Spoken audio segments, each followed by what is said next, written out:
नमस्कार। आप सुन रहे हैं डॉक्टर झा की बातें।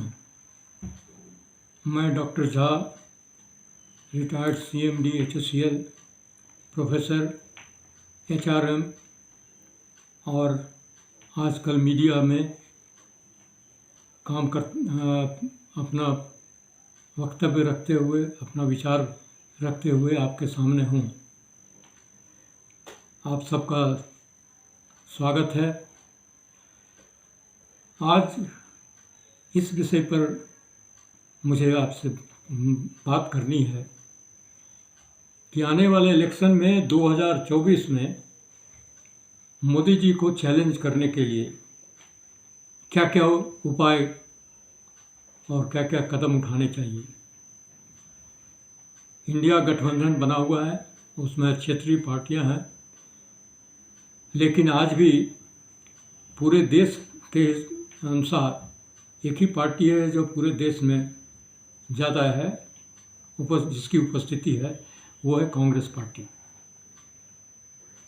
तो इसलिए कांग्रेस पार्टी को लीड लेना चाहिए और मोदी जी को अगर सिर्फ किसी से थोड़ा सा चैलेंज महसूस होता है तो वो है राहुल गांधी। इसलिए मेरे विचार से इंडिया गठबंधन को राहुल गांधी को प्राइम मिनिस्टर कैंडिडेट के रूप में स्वीकार करना चाहिए। इससे लड़ाई जो है या इलेक्शन का चुनाव में इंडिया गठबंधन के विजय में सहायता मिलेगी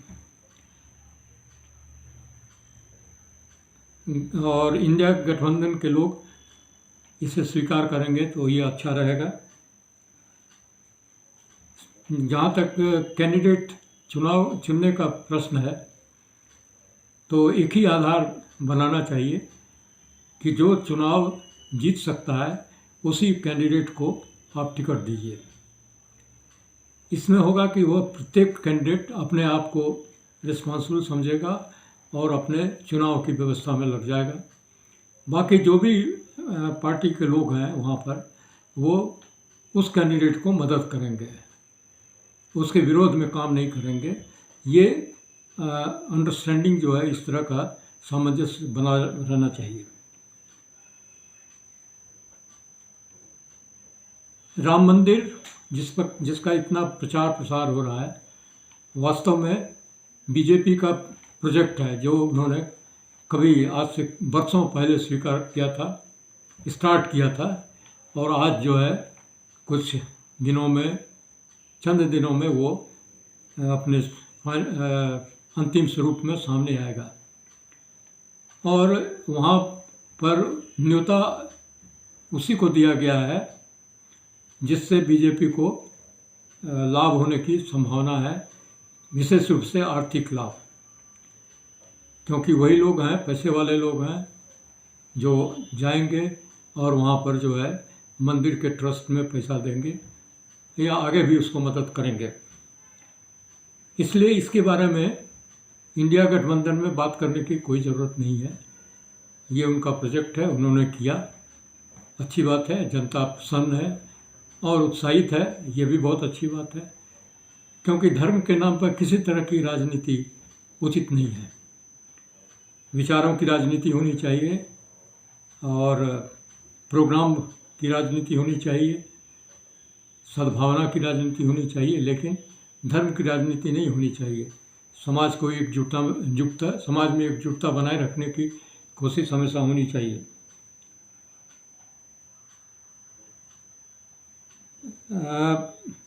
80 करोड़ के करीब जनता जो है उसको जो है सरकार अन्न देती है और कुछ पैसे देती है हर 3 महीने में 2000 या 3000 रुपये, जैसा जिसका भी है।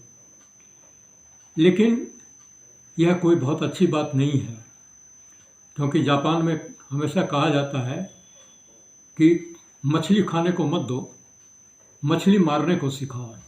मतलब यह है कि उत्पादन करने का स्किल जो है उसको प्रदान करो, उसकी शिक्षा दो कि वो अपने जीवन यापन के लिए किस काम को करके अच्छी तरह से करके अपना जीवन यापन कर सके। कुछ उसको सिर्फ भोजन देते रहने से उसकी माली हालत ख़राब रहेगी और वह हमेशा गरीब ही रहेगा। उससे एक छोटे से धन से उसका जीवन नहीं चल सकता। उसका जो बाल बच्चा है या जो उसकी पीढ़ी है, अगली पीढ़ी, वो बेकार अगर बैठी रहेगी तो वो एक बोझ ही बनेगा। वो भी उसी 80 करोड़ में जुटता जाएगा, जो बढ़कर हो सकता है कि कल को 90 करोड़ 100 करोड़ हो जाए। बाकी जो पैसे वाले हैं वो अपना कमाई करते हैं, उससे अपना भरण पोषण करते हैं।